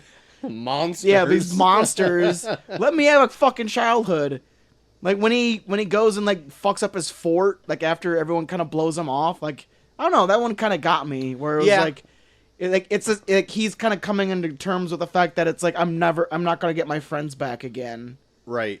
It just seemed like him, Lucas, and Max, just seemed to have gone for the ride rather than like have like... I think Lucas had the least to do in this. Like Max had her whole thing with 11 where they kind of became they girlfriended out. Yeah. And like I was really digging their relationship for like a couple episodes where she was being like, you don't have to have a boyfriend to have fun. Like we can like girl out and like talk about how much they suck and buy shit at the mall and stuff. And I was liking all their shit. And I was liking how, like, 11 progressed in this, too, where she wasn't, like, super quiet and only saying one word at a time. Like, she's actually, like, developing a vocabulary and, like, actually using her powers to a point where it was like, you're a powerful motherfucker. Yeah. Yeah. I don't think you ever see like the extent of her power though, as like you did at the end of season 2. Yeah. Where she like but pushes she does some back. cool ass shit in this. Yeah. Like she fucks some shit up. Yeah, there was like I only remember because it's like one of the last scenes I saw, but like when she has a bit of like the mind flayer inside of her, and they have that gross like leg extraction scene. Yeah, they like that dude like puts his hand in her leg. Yeah, the guy from the New Mutants that may never come out. Yeah, just shoves his whole hand in her leg, and she's like, "Fuck it, I'll do it. Just get out of my leg." She friggin' rips that thing out, and it's like, just see the grossness of that leg. Yeah. That was really well done. It was sick. Yeah, there's some gross ass shit in this. Yeah, for like sure. Some gross, violent shit. Mm-hmm. Like even like Billy at the end when he gets stabbed to fuck by the mind flayer, and it's just like all these tentacles just stabbing the shit out of him, and you're like his like shirts is soaked in blood, and you're like, Jesus Christ, what is this rated again? Yeah, he's like coughing up black shit like the Penguin.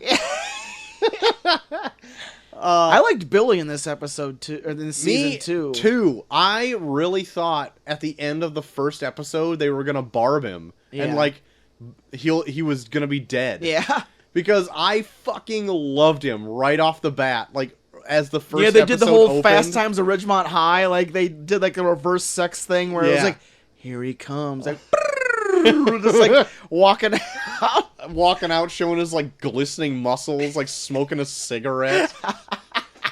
And all these like friggin' moms are just like creaming in their new swimsuits. Badass mullet. Okay, so you know what I didn't get enough of in this season? Fucking Mike's dad. I know. But like, he shows up in the last episode. Like that last episode, I got some good Mike's dad moments though. I kind of liked that they pulled back on that a little bit to show that he wasn't such a dickhead, because they were doing all that stuff with Mike's mom that made her look like the dickhead. Yeah, but she still held back. I know. She was like, okay, well, I want to fuck you, but I shouldn't because I'm married. Yeah. I'm married to like this wax figure of a man, but I'm still married regardless. Yeah. But man, Mike's dad in that last episode was like, okay, you're giving me some good Mike's dad moments. Like if you didn't give me any Mike dad moments, then I'd be pissed. But like that whole when he's on that Ferris wheel and he's like, oh boy, oh man, yes, classic Mike's dad and his friggin' plaid friggin' checkerboard pants. He's such a piece of shit. Even when like everyone's leaving the fair, and like they see Hopper and Joyce running away, and he goes to his wife, he's like, well, you know what they say, there's somebody for everyone. Like the only time you really see Mike's dad before this is like, it's like in episode 3 or something where he just kind of like come across him when he's like asleep on a recliner. And even then I'm like, man, even Mike's dad even sleeps like a piece of shit.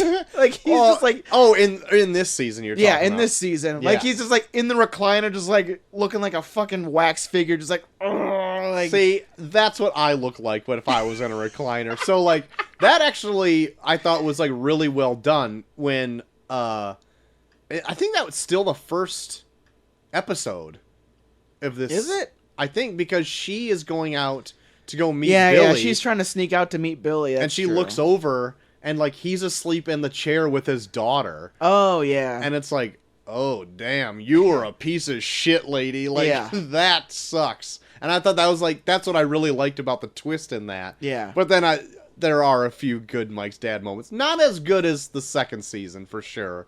No, and he's just like shut all the fucking screen door, or whatever he said. I don't know. Language!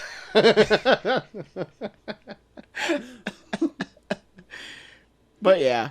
And it's not really until like the end of the season too, but I was like, okay, I got enough Mike's dad where I wasn't like totally disappointed. Right. So I was like, okay, he gave me some Mike's dad at the end. And going back to Billy a little bit there, when because they really kind of front loaded that episode with him and did a lot of stuff with Billy. Yeah. And I'm like, oh my god, when he got sucked into like that steel mill or whatever at the very end and down those stairs. Yeah. I'm like, no way.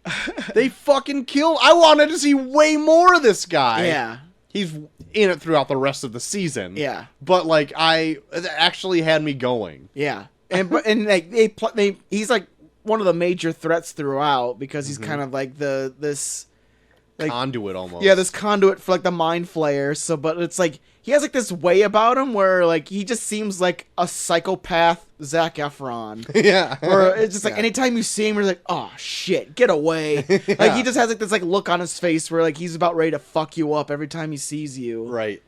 Did that other lifeguard ever die? That was also like a conduit for the mind flayer? Oh yeah, she melted and went into the Did thing. she? Oh, yeah. I must have missed it. Shit. Yeah, her and her parents both melted and went into the mind flayer thing.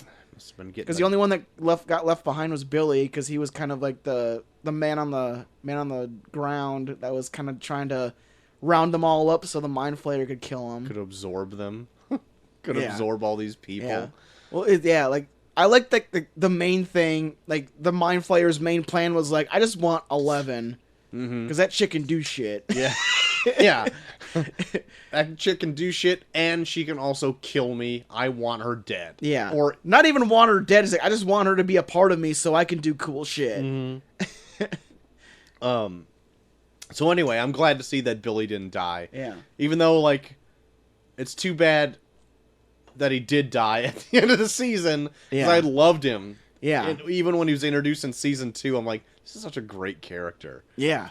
But I mean, He's so yeah. It was like because they first introduced Steve as like the bully of the whole series, where it was like okay, sure, but and then they do like a thing where like by the end he's like kind of a nice guy, and then they introduce Billy, where I was like, okay, this is the bully I wanted. I wanted this to be Steve. I wanted this like shithead that smokes and drives a shitty car and like fucking just like treats everyone like ass. Like this is the bully I wanted, and then he still died. Where I'm like, okay, but.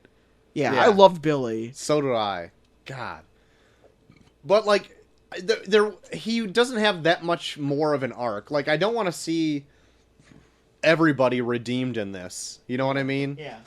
So, like, in this, They give him a backstory because they do, like, a whole thing where, like, 11 kind of goes through his mind to try and, like, find out where he is or where the mind flayer is. Yeah. In the process of that, you kind of see, like, why he is the way he is. Yeah. Which, I mean, like, it's kind of cliche because it's just kind of like, oh, my mom left or whatever. Right. But it was like, I don't know, like it was still kind of a way to humanize like a character that was like almost kind of funny with how fucking much of a bully he was. Right. And so like at the end of it, like if he didn't like become like a martyr at the very end and like totally die, like if he was alive for the next season, I don't think I would enjoy him as much as like if he was like kind of like a good guy. Yeah. I like him being the dick. So I like where he like left the series in this. Yeah. Like my only major complaint is like I never really, out of all the times that Billy's been around, I don't ever remember like a time where like you see him and Max really connect, because Max always is like really defensive of him. Yeah. But he always almost kind of seems like a dick to her, where it was like, Yeah. why do you like him so much? Where it was like, okay, maybe family, but even like with that fact, like they're not even like biologically related. Like she's like a stepsister to him. So I was like, I kind of wanted to see like a scene where like they kind of like share a moment where it's like, this is why I'm so protective of him. This is why I see something in him that you guys don't see. And I don't think I ever really got that in season 2, or even like you don't even get that here, because it's like he turns into like the mind flayer like first episode, so you never really get that. Yeah, I can't remember if they do any of like that kind of stuff in season 2. Because like, all I really remember from season 2 is like he kind of treats her like shit. Yeah. Because I think she complains more about him than anything in the second season. And in this one, like, she's always like really protective of him. Like she still like says like, yeah, he's an asshole. But then when it like comes down to like he might be a fucking serial killer, she's like, no, never, no, don't even fucking say that about him. Like she's really protective of him.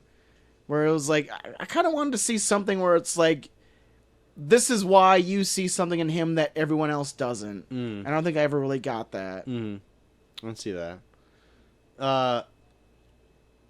We talked about 11. Will is now like pining over 11. Oh, not Will. Mike.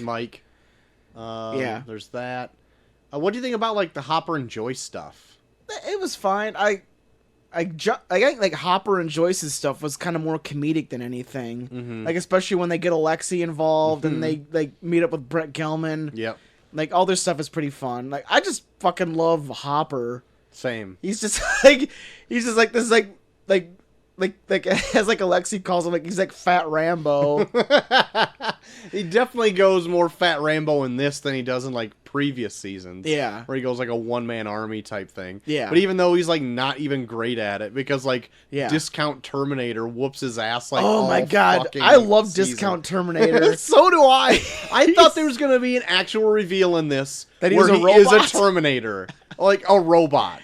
And Yeah. I'm like, would it really be out of left field if they did it in this series? I would love it. Me too. I was waiting for it one point Yeah. for him to like get hit in the face, turn, and then you see a metal skeleton underneath. Yeah.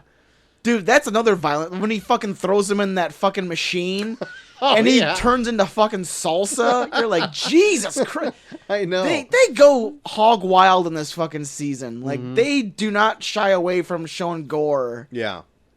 Yeah. It's not, I would say like it's super gratuitous, but like it's But in like PG-13 gore. I don't know. It seems a little bit above PG-13. Like I don't Okay. think a PG-13 movie would show people melting in the way that they show people melt in this. Oh yeah, you might be right. Yeah. Okay. Like they show people like just turn into like mashed potatoes and like Yeah. like float into this mind flayer where it was like that is fucking gross. Yeah. And even like when that guy gets thrown in the machine, like you see like his shit getting like turned like into salsa Yeah. when he falls in that motor where you're Yeah. like good, like usually like Good Lord. usually you turn away from this shit, but you're just like look at him. He's gonna be Look at him turned melt into in that fucking machine. Yeah, that's true. I think most of the heartfelt moments in this too were from Hopper that I Yeah. really enjoyed. Yeah, but when they read his letter at the end, I thought that was really good. Mm-hmm. Even like the fact that when now he's like has like a teen daughter, and you kind of get to see like him Yeah. dealing with that, and he's Yeah. like trying to like be romantic with Joyce, and like it gets stood up, and he's kind of angry at himself. He walks out with a bottle of wine. He's like, I'm taking this. But yeah, the letter at the end, it was like welling me up a little bit. Yeah. Like, oh my god. Yeah. I love it because now he's gotten to the point where it's like he had a daughter before, but she never got to this point Mm-hmm. where it's like now he's like catching up to where he left off, where it's like, ah, shit. This is what it turns into? Yeah. I was almost disappointed though that they pushed the romantic aspect of like Will's mom and Hopper, Yeah. because I thought they weren't gonna do that, and they were kind of just gonna be like compatriots. You know what I mean? Like, I mean, It's not like yeah, full on they romance. they implicate that if they went any further, it would get romantic. But I think shit hits the fan so fast that they don't get a chance to be like, I want to fuck you. Yeah. So I mean, yeah, there's like that small bit of sexual tension in there, but I like that. I like the fact that it was just like, well, yeah, we'd totally get together if there wasn't a Russian threat that was trying to open a portal to another dimension. Right. But like, yeah, like in that sense, like they're still being mildly on the same page. Just like at the very end, they're just like, oh, let's fuck each other after this gets done. Right. But then they can't. Right. Which begs the question: do you think Hopper's dead? I don't think so. I don't think so either, because They- they do that cutscene at the end where like one of the Russian guys says, "No, not the American," and I'm like, I'm bet that's Hopper. The Demigorgon thing? No, at the very end, yeah, at the Demigorgon thing, like when they're in Russia and like one of them goes to like a prison cell and they say, no, not the American, the other one, and they pull that other guy out and feeds it to the Demigorgon. Oh yeah, okay, yeah. So I'm like, I bet that's Hopper.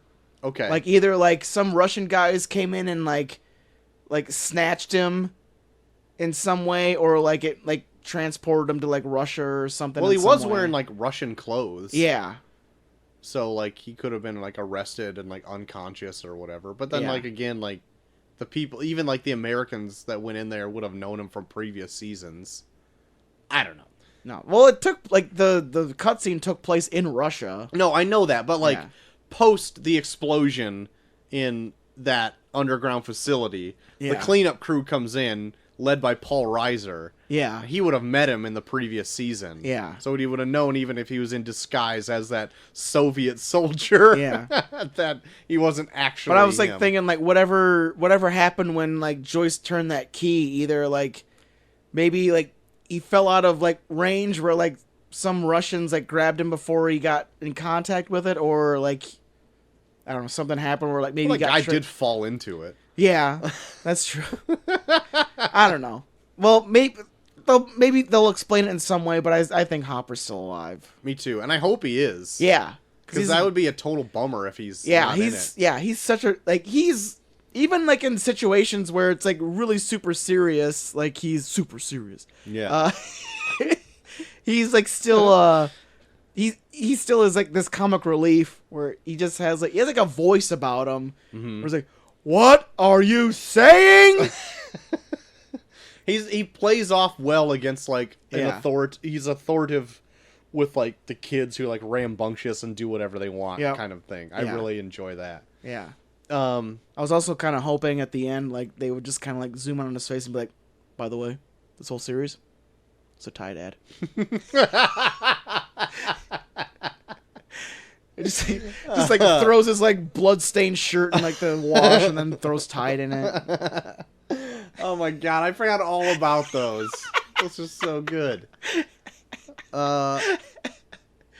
Yeah, the one thing I was getting kind of sick of was like the Mind Flayer stuff, because I feel like that's like been a common thread throughout all of the series so far. And I know you want to tie them all together. Yeah. But I'm like, we're doing like it was my least interested part.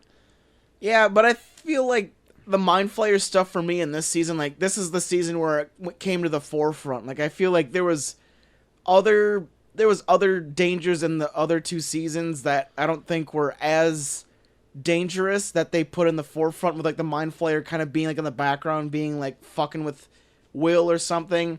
And in this one, like it took like a form where I was like, this is fucking terrifying. Yeah, so the first season had like the Demigorgon. Yeah. And then the second season had the Demi-Dogs. Yeah. With like the Mind Flayer always kind of in the background. Yeah, the Mind Flayer was kind of like, and it, even in the second season, like it took a form that I really liked, where it was like it was going back and forth between like Will trying to warn them and Will as the Mind Flayer like fucking with people, being like, oh no, I'm actually doing this instead. Where it was like, you don't know who you're talking to when you're talking to Will. Yeah. And I like that aspect of it. And now we're in this part where it's like, now it's possessing more people, and it's taking this form where it looks like this like gross diseased blob of like human waste. Yeah. Where you're just like it looks terrifying. Like the gross ass teeth and shit. Yeah. Like, I guess maybe what I was disappointed as, it was like, oh, it's just a big monster.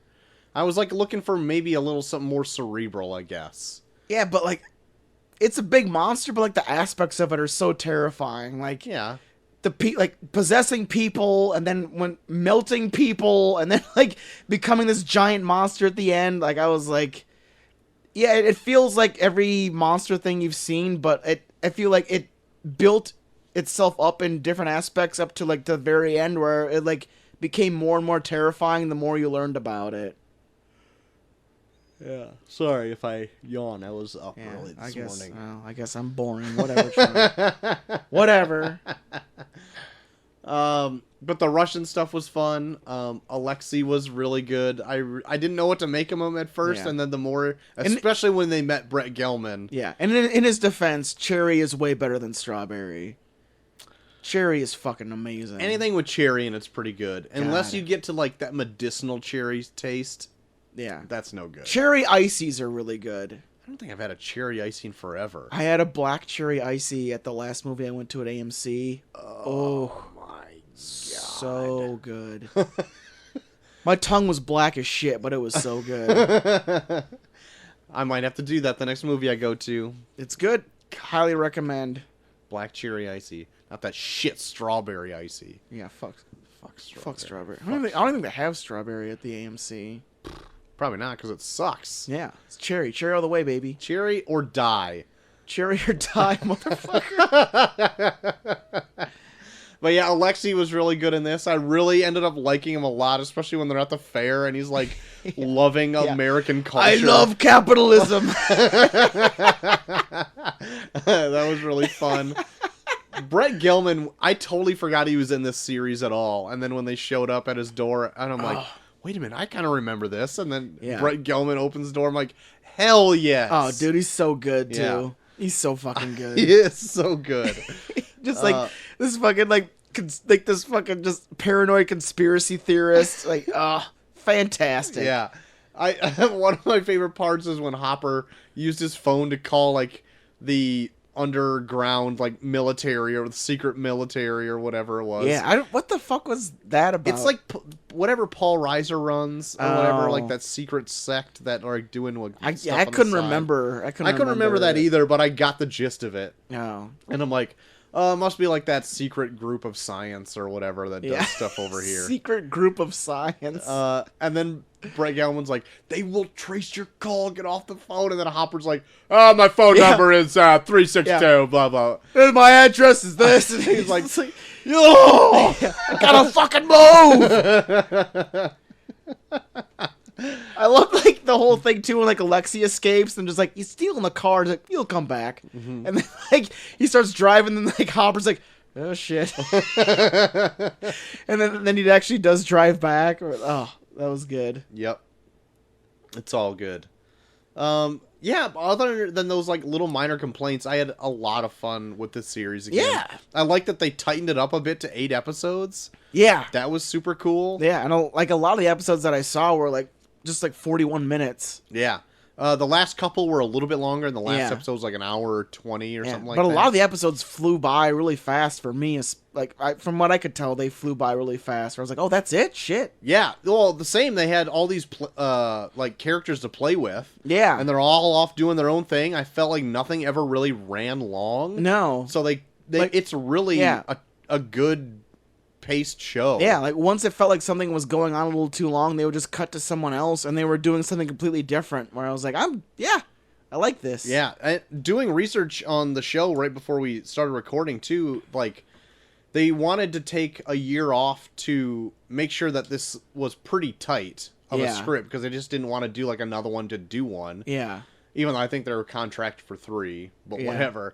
But like all the kids have like other movie obligations at the time too. Like Millie Bobby Brown was doing that Godzilla movie. Yep. The guy who played Mike, I think, is in the It movies. Yeah, he was in It. I don't know. I think he's gonna be in Knives Out too. Oh, is he? Yeah. So all that shit's going on. And so like they're like, well, you know what? We're gonna take a year. We'll push it out. Get it perfect. And they like chopped it all down. And then they said they also have plans to definitely do a season 4. Yeah. And then possibly a season 5. But shit. I was also reading in that same kind of article is that the producers are aware that they think season 4 because they have a finite ending of what they want. Okay. They have an ending in mind already. Oh, cool. And they think 4 seasons, even with the 8 episodes, isn't long enough. But 5 is too long. Okay. So maybe that's why they're chopped. Like do like a season 4 in like a movie or something. Maybe they were talking about 13 episode seasons at that time. Yeah. And maybe that's why they chopped it down to like 8. Yeah. Because I'd be way into that. Like, yeah. No, I totally for that. 12 feels like way too long. Yeah. Sometimes, especially when those Marvel series that came out when they would do like 12 or 13. Every single time. Like, I felt like they ran out of shit after, like, the 3rd episode. Yeah. You're just like, all right, we're already doing our first filler. Yeah, like, fucking Christ. Yeah. But yeah, no, I would like dig if they did like a It type thing where it's like they do like an episode like in the mid 90s with them like in their like early 20s. I would be into that too. That would be badass. Like it's like 95 or something, and then like they have to do one last thing to like close the portal for good. Yeah, like that'd be cool as shit. I would really dig that. I was thinking about that too when I was watching it. That these kids have very visibly aged since the first season of this. That they're, I don't even think they're the same age as their characters in the show at this point. Yeah, like it would be like a fun movie to do, like them in 95 and then like cast like some decent actors to play like the older versions of them as like someone in like their early 20s that have to like come back to Hawkins to finally close it all together. Because what age are they supposed to be in this? Like 14? Yeah. 13, 14 or something like that? Yeah, like I think they're just starting high school maybe, so probably 14 or 15. That'd be fun if they jump in like ahead a little bit more time in this, and it's like I don't need to see them be freshmen or anything like that, but like maybe midway through high school. Yeah. Because that's what like the age they already kind of are. Yeah. And then they age them up maybe, or I wouldn't want to see new actors for like the last season though. Yeah. But like that'd be fun to like take them maybe another year off. Yeah. And like come back for like the 5th season. They're all older and they Yeah. can cast them and like age them up to look like early 20s. Do like an episode where it takes place in 87 and they have to like fight the Demogorgon while I'm being born. I actually thought because this took they was like so close to Chernobyl and they were doing Russia stuff that like them trying to split open into the Upside Down would have caused Chernobyl. I thought they were gonna go that way. And then they just like season 3 is Chernobyl. Or season 4 is Chernobyl. Just watch Chernobyl for season 4. Yeah, it's just as horrifying without any monsters. You find out the people are monsters. Not only is the Demogorgon a monster, communism is also a monster. That's right. And the only thing taking over people's brains is cancer. It's horrifying. Yeah. They just do like a whole like a after credits thing where they just show like paragraphs of stuff where it's like everyone that saw that tunnel died. Yeah. They all turned into goo because they were irradiated by uranium. And the Demogorgon. But I'm looking forward to a season 4. Yeah, I'd be curious to see where they go from here. Like I'm not totally burnt out on the series like I guess more than half the fucking country is now for some reason. Yeah. But like I'm still for it. Like I like the feel of it, like that old school 80s Spielberg like Stephen King type feel for it. Right. So I'm digging it. I want to see where they go from here. Yeah, they're nailing that aspect of it where like other movies and stuff that come out now, they don't have that same kind of feeling. Yeah. And so, like, I really appreciate about the show. Yeah, like kids that you actually like in a show. Yeah. And, I wanted to bring that up, too. So, like... What did Neil say about the kids? No. No, not that. Like, the kids in the show, I really enjoy because I think they're very good actors. Yeah. But, like, outside of the show, when they do interviews and stuff, they're insufferable. Like, I cannot stand them. When they show up on fucking James Corden or whatever, and they're all talking over each other, I'm just like, yeah, shut the fuck up. Like, you guys are annoying as shit. Like, when people thought they got drunk at the Golden Globes. Because they were just, like, walking around all over the place. I was like, are they giving them alcohol? Are these kids drunk? No, they're just fucking kids. They're being dumb kids. Dumb fuck kids. They won't... Everyone here everyone here hasn't been kids for like fucking 30 years. Call them your tits.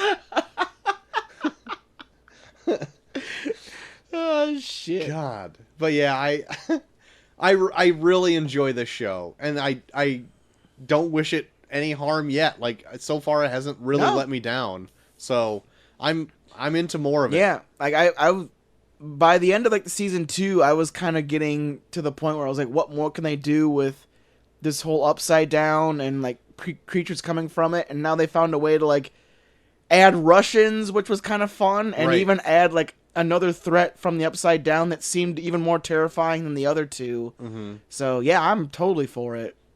Right on, man. What would you grade this Stranger Things? I think I like this more than season 2. I'm gonna give it like a solid A-. Okay. I don't remember much of season 2. I don't. That's why I like this more. Like all I really remember are the Demidogs and Bob. Bob was cool, but yeah, they do some cool stuff with Bob in here too. Yeah. They had that secret government thing. Paul Reiser is in it. Yeah, I vaguely remember. They do. I watched the recap for it, and I was like, I kind of remember this, but like not enough where I was like, oh yeah. They had that really wicked Will's O face in that pumpkin patch. Remember that? Yeah, you really sold me on this. Remember when season they 2. went down into the underground and like they did dress as Ghostbusters for Halloween. That Yeah. was pretty sweet. the freaking Billy was like lifting weights but smoking a cigarette? You remember that? He's like banging freaking Will's mom or whatever, or Mike's mom. God, what a great show. I think I would also give the series like an A-. Yeah. Season 3 an A-. Really, really fun. Look forward to it. I don't even need it like every year. Like every other year would be great. Yeah, that'd be fun. Like I'd actually like build excitement for it. Yeah, like allow the kids to get older as the seasons go on, where you can actually feel like you're growing up with them. Mm-hmm. That'd be really fun. So yeah, I'd be into that. Give me more of it. Give me more. Give me more. So were you into anything else besides watching all Stranger Things? Well, I out of the blue rented that movie Isn't It Romantic? I know you and Chelsea saw it in theaters. Oh yeah, and it was okay. Yeah, it was, wasn't it? Yeah. Yeah, it was kind of fun. It wasn't exactly what I pictured it to be. Yeah. Did you kind of get that? I don't know. Like, I like the gay friend in it. Oh, because he was overly. Yeah, they even have her do like lines where it's like, I got a neighbor that's saying gay rights back 20 years. I did like that.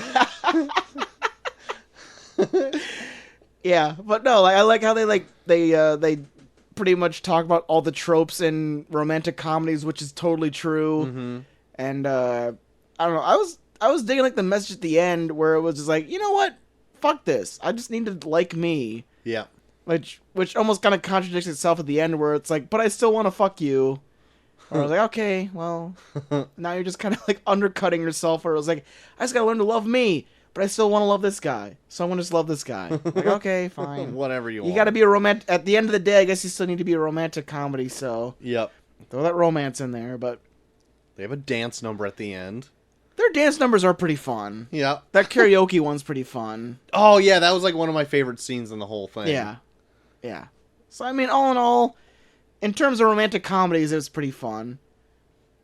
For some reason I liked like the model chick that like Adam Devine dates, just because she just strikes me as just like this vapid like love interest in like every single one of these kinds of movies. Yes, where she's like, I know nothing, but I just love him. Like, everything she says is like, this chick sounds awful.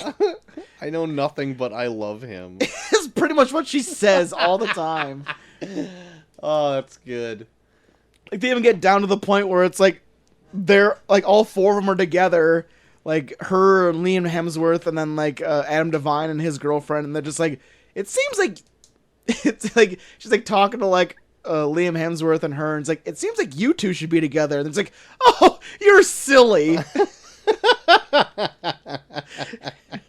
It's like, I don't know. They had some fun moments in it. Like I wouldn't go like super out of my way for it, but I mean, if you ever like stumble on it, it's pretty fun for what it is. Yeah, for sure.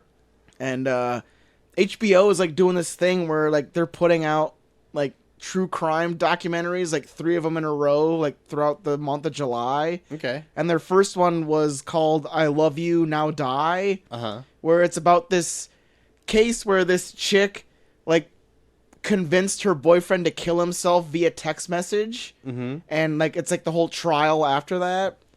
And they do it in a way where, like, the first part is the prosecution and the first part is the defense. Mm-hmm. And, I don't know, it was pretty interesting. Like, they laid it out, like, Molly's all about that shit, like, watching, like, true crime, and, like, in the sense where it's, like, you're, like, watching the trial and, like, watching all the facts being laid out, and then you make your own decision on whether or not, like, this person's guilty or not. Right. And, it's pretty interesting. I would check it out. Very good. I might do that.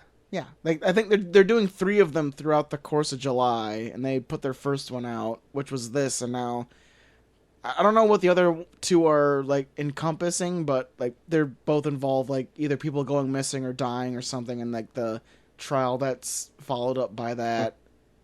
Sounds fun. Mm-hmm. Anything else? I started watching. Me and Molly have been falling asleep to this show on Netflix called The Last Tsar. Oh yeah, I heard about that. Like, Molly is obsessed with like the Romanovs and like Russian, like government, like in like the early, like in like the late 19th century, early 20th century type shit. So like she's been all about it, and it's pretty interesting. Like, it's laid out in that way I'm not a big fan of, where like it's dramatization, but then they have like experts come in that like explain everything. But I mean, it's still interesting. Like I think like the Romanov family is like pretty interesting, where it was like this guy that like set up this family, and like everything he does is just so fucking stupid. Oh, God. To where like he just sets off like the greatest revolution that's ever been seen, where like people were so pissed they killed him and his entire family. Oh damn. Yeah. So yeah, and this is also like where Rasputin comes in too. Okay. Like this is like where Rasputin gets like his popularity, because he was like he like touted like this idea of Christianity where it's like, well, in order to be a Christian you have to sin, so do as many sins as possible so you can repent. So it's like he's like doing orgies and fucking like doing all this shit, where it's like, man, Rasputin was a fuck. But like he convinced like the Romanovs that he was like this fucking like spiritual advisor, that he became so powerful. Mm-hmm. So it's kind of interesting. Right on. So yeah, The Last Tsar on Netflix. The Last Tsar. Very good. And that's all I've been into. I have been reading this book called Sex Criminals lately. I've read the first 3 trades of it, actually yesterday. Every time I get one of those, I usually like flip through this and like look at this stuff, because like just flipping through it, you gotta be like, what is this book? What is going on? I know. I was curious because I flipped through it and it looks fucked. So I was, is there like a cool plot to it at all? Yeah, and it actually, so far, through the first 3 books, is still like an ongoing like narrative. Like, it's not just one book is like one story, the second book goes to something completely different. It all blends together, and it all keeps picking up from like plots that are hanging from the first book, and they are added more. It's really good. It's written by Matt Fraction and drawn by Chip Zdarsky. Yeah. And Chip Zdarsky now writes like a ton of Marvel books. Yeah. He's like writing one now called Spider-Man Life Story, which is good. Yeah, you brought that up last week. That sounds really interesting. It is really interesting, really good, but I'm like, how does he have time to write all these books and then also draw sex criminals? And the answer is he only draws sex criminals when he has time. So the last book, I think, is going to be like way delayed. Oh shit. But it's still really good. And like there's 5 books out of it right now. And so far it's super fun. If anyone doesn't know what it is, here's the premise. So there's a few people on Earth that when they climax, time stops. And they can move around freely, but like time has stopped around them. Like water stops flowing, like everything stops. Like electricity doesn't work, all that kind of stuff. So they can fuck with everything they want. For like how long? For as long as they're climaxing? No, they climax, and while they're still in that kind of euphoric state of mind, yeah, or until they get horny again, and then it'll stop. So like there's a guy in it that they find out that can do the same thing. Yeah, and when he climaxes, like he obviously goes into what he can stop time, and he can walk around in this. But he's got to watch itself because, like, if he gets horny again while he's there, time will go at normal speed again. Yeah. And so then he's caught there naked, usually with a Woody, because time has started and now everyone's looking at him. But otherwise, they can move around, like, unimpeded, just, like, they can do whatever. Fantastic. The only thing is, like, so they're called sex criminals because they stop time and decide to rob a bank. Oh, shit. Okay. And so, but the funny things are just like Hurry, think about grandma. We can still have 5 minutes. The funny thing about it is, like, they really thought about little fun details. Like, well, we can't just bang at our house and drive there because cars don't work. So we have to, like, go to the bank, bang in a stall, stop time, and then steal from it and leave. Yeah. And then just, like, start time again. And then also you find out that there's sex police who also can stop time, and they try to stop the people who are also doing crimes. And one of them is called Kegel Face. Oh my god. It's Holy so good. Shit. It's so flippin' good. And by the third book, it's become like self-referential on itself. Whereas, like, there's one guy that's introduced that there's now sex civilians that get held up by sex criminals after they have sex. There's one guy that's introduced that, like, goes into, like, a Asian food store, and, like, then there's just blacked out panels that said, like, normally Chip would draw a panel of this where funny puns of Asian food names, such as blah blah blah blah blah blah. Just imagine this, because we didn't want to draw it. And they would go on to him just exiting the store, and they're like, wasn't that fun? And then they'll go on with the rest of the story. So that's just, at that point, they're like, now they're really having fun with this thing, and now it's, like, in full swing. And it's probably one of my favorite books that I've read lately. Like, just because the people making it are having so much fun doing it. Oh, yeah. And it comes through in their work. So that's what I've been enjoying lately. Sweet. Man, now you gotta quit selling me on these fucking comic books. I'm still haven't given you back that third compendium of Walking Dead.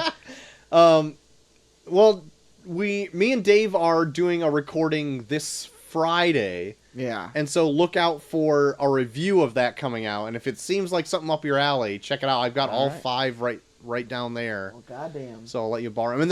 And they're fairly quick reads. Goddamn. So, yeah. Yeah, I think it's pretty good. So, check it out. Sex Criminals. It's a good time.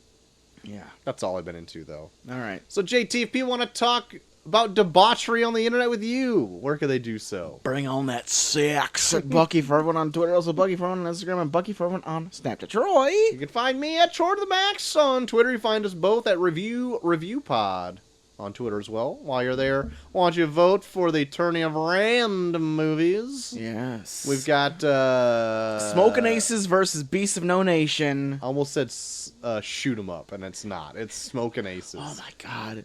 Remember Shoot 'em Up? Up? Shoot 'em Up will be a fun movie to fucking... If we have like a throwaway week or something, we should do Shoot 'em Up. Okay. Because Shoot 'em Up is fucked. It is fucking stupid, but Yeah. I There's think I like it. There's like male breastfeeding in that. I know that Clive Owen instantly gets better eyesight by eating a carrot. Yep, that's true. So there you have. There's That like is just true. minor things in this that are making this for me. All of our episodes are uploaded onto a plethora of different sites. So many. Reviewpod.podbean.com being our host. But we're on Stitcher and Spotify and Google Podcasts and Apple Podcasts. And while you're there, you can rate and review us, because if you like the show, that helps other people definitely find the show. If you want to write in, you can do so at reviewpod@gmail.com. Whatever tickles your fancy. Yes, for sure. So Monday, we got a fun little shooting the shit app. We're going to do our second shooting the shit app where, spoiler alert, I held back on some Family Matters madness to bring up. Yes. Troy, this show. Save it. This show. Just save it. Family Matters. Oh my God, Family Matters again. Coming in at the tail Hey, of you the want app. to come in for a shooting the shit app, C-Bange? Either you guys are talking about orgasms or you're talking about Family Matters. Well, we got Classic you. a shooting the shit episode coming up. You should join us. Maybe I will. What do you got to do? I don't know. Maybe. Hey, well, we'll see Danger. What an We'll appealing see Danger invite. jump What in do on you this got? shooting the shit app. Find out this Monday. Find out Monday. But that's going to be the show for this And week. then Thursday. Oh, yeah. What's coming up Thursday? Well, it should come out Friday because I'm on vacation. Oh. What do you got coming out? What do we got coming out Friday? What are we doing? What are we doing here? In honor of Once Upon a Time in Hollywood that we'll probably be doing, let's do a Once Upon a Time in L.A. from the same director. We'll be talking about Pulp Fiction. Yes. I've never seen this movie all the way through. Really? I always, all the way through? You've never I've seen it? always jumped in I've never always seen them like do this. At the rape scene? at the rape scene. Wow. That's always where I jump in. Yeah. No Sex matter what. criminals, Rape. It's a terrible episode. I know. Yep. It's all we've been talking about. But, like, I don't know why. Anytime it's on TV, I'm like, oh, Pulp Fiction. Click. And then it's the Ving Rhames rape scene. Yep. Like, God. Yeah. Come on. But we'll see if Troy likes the whole thing. We'll see. Is it all Next of that? week. Yeah. Well, the main reason we picked this is because it's free on Netflix. Perfect. It's my favorite kind of show to watch. Favorite kind of show to watch. Well, that'll do it. That'll be the next few eps. So there you go. So join us then. Pulp Fiction, and then we'll hit that theater for Once Upon a Time in Hollywood. A Tarantino twofer. Oh my They would say. God. That's what they always say about two. Back to back. Especially the Tarantino-esque kind. Yeah. But until next time, JT, I have been Troy.